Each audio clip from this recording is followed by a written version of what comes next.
Hi friends, ఈరోజు కార్తీక దీపం episode. శౌర్య గార్డెన్లో ఉన్న పూలను కొయ్యబోతుంది. ఇంతలో బంటు వచ్చి పూలను ఎందుకు కోస్తున్నావు, కోయడానికి వీల్లేదు అని అంటాడు.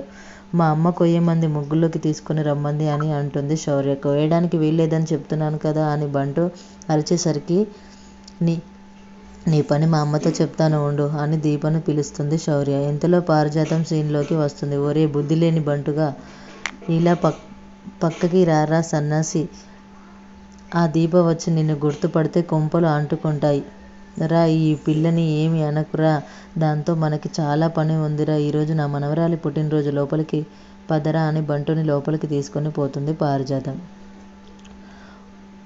ఒసే బుడ్డదాన, నీకు కావలసిన అన్ని పూలు కోసుకో అని అంటుంది పారిజాతం. దాంతో శౌర్య ఏంటో నేను ఎప్పుడు పూలు కోసినా గొడవలే అవుతున్నాయి అని పూలను కోసుకుంటుంది. ఇక జ్యోత్స్న పుట్టినరోజు కావడంతో అక్షింతలు వేసి దీవించిన కార్తీక్ తల్లి కాంచన తొందరగా నా కొడుకుని పెళ్లి చేసుకొని కోడలిగా నా ఇంట్లో అడుగుపెట్టి నీ తర్వాతి పుట్టినరోజు నా ఇంట్లో కోడలిగా జరగాలి అని అంటుంది. దానికి జ్యోత్స్న తెగ పొంగిపోతుంది. మొత్తానికి అందరూ కలిసి పాపం జ్యోత్స్నని పిచ్చిదాన్ని చేస్తున్నారు. ఎలాగో కార్తీక్ హ్యాండ్ ఇవ్వడం ఖాయం అని తెలిపోయింది.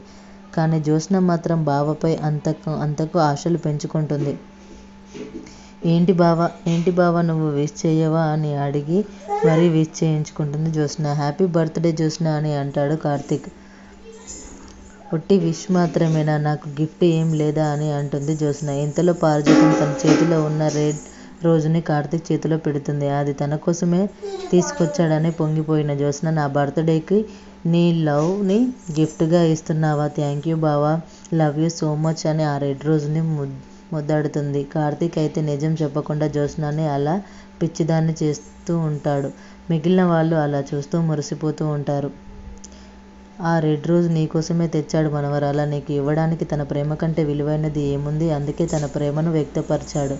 నా మనవడికి మనసు నాకు తెలుసు కదా, అందుకు నా మనవడి మనసులో మాట నీకు తెలిసిపోయింది అని అంటుంది పారిజాతం. అయితే కార్తీక్ మాత్రం నోర్మోయ్, అది నిజం కాదు, నా మనసులో అలాంటి ఉద్దేశం లేదు అని చెప్పకుండా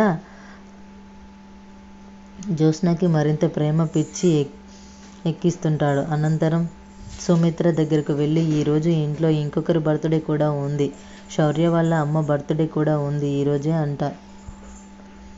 ఇంతలోనే శౌర్య వచ్చి, అమ్మమ్మ ఓసారి బయటకు వచ్చి చూడు, మా అమ్మ పెట్టిన ముగ్గు ఎంత బాగుందో అని అంటుంది. సర్లే నేను వస్తున్నానులే కానీ ముందు వెళ్ళి మీ అమ్మని పిలువు అని అంటుంది సుమిత్ర.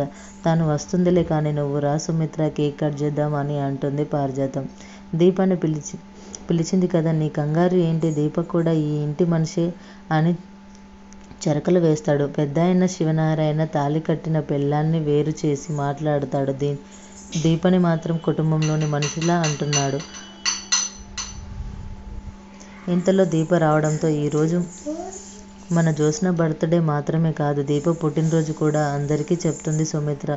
ఆ మాటతో పారిజాతం ఫ్లాష్ బ్యాక్లోకి వెళ్తుంది. తాను చిన్నతనంలోనే చంపేసిన ఆ చిన్నారి ఈ దీప అనే అనుమానం వస్తుంది. చాచా, అది ఈ లోకంలోనే లేదు కదా అని అనుకుంటుంది. ఇక అంతా కలిసి దీపకి బర్త్డే విషెస్ చెప్పడం చూసి శౌర్య, మా ఊర్లో అమ్మ బర్త్డేకి నేను తప్ప ఎవరు శుభాకాంక్షలు చెప్పరు అని అంటుంది.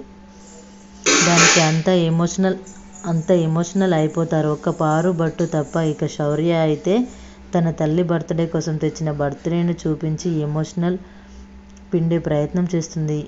ఏమో అమ్మమ్మ, మీ అమ్మ బర్త్ గుర్తుకు మాకెందుకు చెప్పలేదు, మీ అమ్మకి మీ ఊర్లో నువ్వు ఒక్కదానివే ఉన్నావేమో, ఇక్కడ దీప కోసం కుటుంబమే ఉంది, అలాంటి మాకు చెప్పకుండా ఉంటావా, నిన్ను కొట్టాలే అమ్మమ్మ అని శౌర్యాన్ని బెదిరిస్తుంది సుమిత్ర. అనంతరం జ్యోత్స్న దీప ఇద్దరిని కలిసి ఒకేసారి కేక్ కట్ చేయమని చెప్తుంది సుమిత్ర.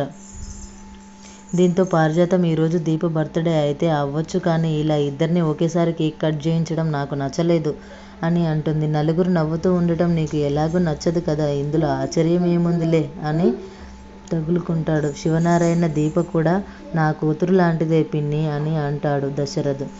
చెప్తాడుగా నా కొడుకు, మీరు కేక్ కట్ చేయండి, అది అలాగే వాగుతుంది అని అంటాడు పెద్దాయన. అనంతరం కేక్ కట్ చేసిన కార్యక్రమాలు, తినిపించుకునే కార్యక్రమాలు చాలానే ఉన్నాయి. దీప కేక్ కట్ చేసి శౌర్యకు తినిపిస్తుంది. అనంతరం నా ఫ్రెండ్ కార్తీక్కి కూడా పెట్టమ్మా అని అంటుంది శౌర్య. బావకి నేను పెడతానులే అని ముద్దుల బావకి ప్రేమగా కేక్ తినిపిస్తుంది. మరదలు పిల్ల జ్యోత్స్న ఇక దీప వెళ్తుండగా శౌర్యని ఇక్కడ స్కూల్లో చేర్పించాలని అనుకుంటుంది. నువ్వు కూడా ఇక్కడే ఉండిపోవాలి, నీకు ఏ లోటు లేకుండా మేము చూసుకుంటామని అంటాడు దశరథ్. ఆ మాటలతో దీప లేదండి, జ్యోత్స్న పుట్టినరోజు అని ఆగాను, లేదంటే వెళ్ళేదాన్ని అంటుంది. చూడు దీపక్క, నువ్వు వెళ్ళడం మాకు ఇష్టం లేదు. శౌర్య భవిష్యత్తు బాగుంటుందని మేము ఈ నిర్ణయం తీసుకున్నామని అంటుంది జ్యోత్స్న. సరే, వెళ్ళడం ఉండడం గురించి తర్వాత చూద్దాం కానీ రండి గుడికి వెళ్దామని అంటుంది సుమిత్ర. ఇక కార్తీక్ దీపలతో సహా అంతా కలిసి గుడికి బయలుదేరుతారు. ఇక నరసింహ దీప గురించి ఎక్కిస్తుంది. శోభ, దీప దాని కూతురు ఎక్కడుందో వెతికి పట్టుకుని ఇంటికి పంపించు, లేదంటే మా అమ్మని దింపుతా. తను వస్తే ఎలా ఉంటుందో నీకు తెలుసు కదా. అయినా బుడ్డది నీ కూతురు కాదని నా అనుమానం. ఇదే అనుమానం నీకు ఉంటే పోయి వాడిని అడుగు, చెప్తాడేమో చూద్దామని నరసింహకి ఎక్కిస్తుంది శోభ. దాంతో నరసింహ దాన్ని చంపేస్తా అని పగపడతాడు. ఇది ఈరోజు కార్తీక దీపం ఎపిసోడ్.